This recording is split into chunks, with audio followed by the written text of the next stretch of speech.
सज्जनों, आप लोगों ने बहुत संत महात्माओं को आप लोग सोशल मीडिया के माध्यम से, टीवी के माध्यम से सत्संग प्रवचन सुनते हुए और भगवत कथा कहते हुए आप सुनते हैं और देखते हैं।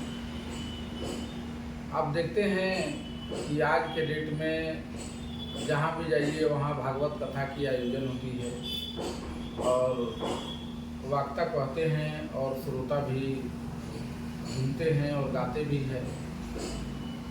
इस भागवत के संबंध में हमें दो चार शब्द कहना है कि भागवत की जो कथा है, सबसे पहले भागवत की कथा जो प्रारंभ होती है,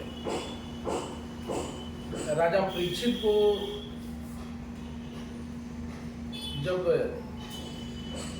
ऋषि समीक का पुत्र श्राप देता है, उनको पता चलता है कि 7वें रोज में हमारी मृत्यु हो जाएगी, तो दौड़े दौड़े अपने कुलगुरु गर्ग ऋषि के पास में जाते हैं और उनसे विनती करते हैं कि महाराज, हमको कोई ऐसा साधन बताइए जिससे हमारी मुक्ति हो जाए, क्योंकि आपको विदित है कि समीक ऋषि का पुत्र हमें श्राप दिया है कि तक्षक नाग के काटने से मेरी 7वें दिन में मृत्यु हो जाएगी। तो गर्ग ऋषि बोलते हैं कि राजन, भागवत की जो कथा है, इस भागवत कथा के जो अधिकारी है इस समय महर्षि वेद व्यास के पुत्र सुखदेव मुनि हैं। सज्जनों, विचार करने की बात यह है कि राजा परीक्षित जब अपने कुल गुरु के पास में जाते हैं और ऋषि गर्ग उनके कुल गुरु थे और एक इतने बड़े आध्यात्मिक व्यक्ति थे, फिर भी जब भागवत कथा की दान मांगते हैं, मोक्ष की बात पूछते हैं, तो गर्ग ऋषि कहते हैं कि राजन, इस समय भागवत कथा का जो अधिकारी है वह सुखदेव मुनि है, इसलिए आप सुखदेव मुनि के शरण में जाइए और उनसे याचना करिए, वही श्रीमद् भागवत के कथा कह सकते हैं और भागवत कथा के दान दे सकते हैं, क्योंकि आपके पास जो समय है मात्र 7 दिन का समय है और इस 7 दिन के अंदर में ऐसा कोई उपाय नहीं है कि आपको मोक्ष मिल सके, और है तो एक ही उपाय है, श्रीमद् भागवत कथा। तो सज्जनों, मेरा कहने का अभिप्राय ये है कि भागवत कथा की कितनी बड़ी महिमा है कि खुद गर्ग ऋषि के पास में राजा परीक्षित जाते हैं तो उन्होंने जो है सुखदेव मुनि के पास में भेजे, खुद अपने आप को जो है इसके लिए अधिकृत नहीं समझते हैं।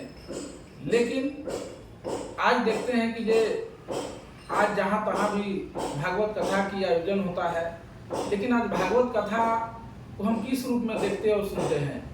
आज भागवत कथा को आज हम लोग जो है उसको बाजारीकरण का रूप देते जा रहे हैं और भागवत कथा को एक मनोरंजन का हमने साधन बना दिया है। मनोरंजन के साधन से बढ़कर आज हम लोग भागवत को दूसरे रूप में नहीं देखते हैं। आज के डेट में जो भागवत की कथा है, इसको हम लोग एक मनोरंजन के रूप में इस्तेमाल करते हैं, जाते हैं, गाते हैं, बजाते हैं और पुनः अपने घर पे वापस चले जाते हैं और फिर कल के डेट में वही होती है। लेकिन भागवत कथा की इतनी बड़ी महिमा है, इसके बारे में कहा जाता है जब सुखदेव मुनि श्रीमद् भागवत की कथा सुनाने जा रहे थे,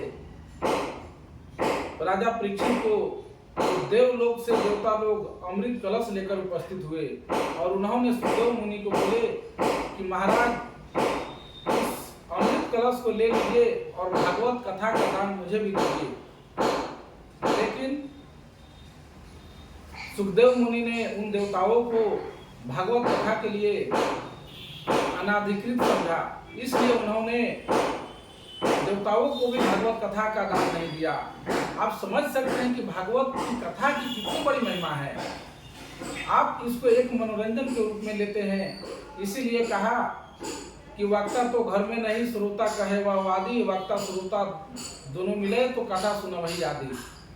आप जो है इस चीज को किस रूप में पेश करते हैं। आज जिसके पास में कोई ज्ञान है, कोई ज्ञान नहीं है, कोई ध्यान नहीं है, न तो उसके पास में कोई साधुता है, न उसको उसके भागवत के बारे में कोई विशेष जानकारी है, वो लोग भी आज भागवत की कथा कहते हैं। आज इसको पूर्ण रूपेण हम लोग इसको बड़ा बाजारीकरण के रूप में जो है इसको जो है पेश करते जा रहा है। इसलिए धीरे धीरे ये भागवत कथा की महिमा लुप्त हो गई।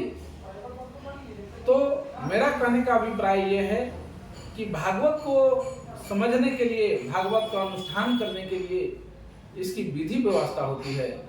आप ऐसा नहीं कि मान लीजिए कि जहाँ मर्जी करे वहाँ भागवत कथा का आप शुरुआत कर दे, भागवत कथा का आयोजन करते हैं। लोग आता है, गाता है, बजाता है, नाचता गाता है, फिर चला जाता है, उसके अंदर तो कोई परिवर्तन नहीं होता है। लेकिन आप समझ सकते हैं कि इस भागवत कथा को जब राजा परीक्षित को सुनाया गया तो 7 दिन के अंदर में देवलोक से उनके पास में विमान आता है और उनको स्वर्ग लोक ले जाने के लिए विमान उतरता है और बोलता है कि आप स्वर्ग लोक चले। लेकिन उनको जो है 7 दिन के अंदर में राजा परीक्षित को मोक्ष मिल जाता है। लेकिन क्या आपने कितना बार भागवत की कथा सुना, क्या आपके अंदर में कोई परिवर्तन आया? नहीं आया। क्यों नहीं आता है? आप सुनते हैं, फिर कल के डेट में आपकी बात वही रह जाती है, आपके अंदर में कोई परिवर्तन नहीं आता। इसलिए परिवर्तन नहीं आता है कि आप मेन जो कथावाचक है, जो कथा कहता है, उसको खुद भागवत का ज्ञान नहीं है और उसको जानकारी नहीं है। वो खुद अविवेकी व्यक्ति है। इस भागवत कथा का अधिकारी कोई तत्ववेता और कोई आध्यात्मिक व्यक्ति ही होना चाहिए, जो उस अध्यात्म तत्व को, गूढ़ रहस्य को समझता है, वही उस तत्व को समझा सकता है, तभी आपका कल्याण हो सकता है। नहीं तो आप जैसे मनोरंजन का अपना साधन के रूप में जैसे इस्तेमाल करते हैं, उस तरह से आपका पूरा जीवन भर इस तरह की भागवत कथा सुनते रह जाएंगे। न तो जो कहता है उसका तो खैर कल्याण पहले भी नहीं हुआ, आज भी नहीं होगा, और आपका कल्याण कहाँ से हो जाएगा। इसलिए सज्जनों, हम कहेंगे कि अधिकृत व्यक्ति से ही, एक अनुष्ठान के तहत ही भागवत का कथा को श्रवण करना चाहिए और उसके जो अधिकारी है उससे ही सुनना चाहिए। और जैसे तैसे इसका बाजारीकरण का जो रूप है और जिस तरह से इसको भागवत कथा को मनोरंजन के रूप में जो पेश किया जाता है, ऐसे इस तरह के हरकत से बचना चाहिए। इसलिए भागवत कथा की अनंत महिमा है। भागवत कथा क्या है? एक बहती हुई गंगा है, जिस गंगा के अंदर में आप स्नान करना चाहे, स्नान करके अपने आप को कृतार्थ हो सकते हैं। तो सज्जनों, इतना ही कहकर मैं अपने वाणी को विराम देता हूँ।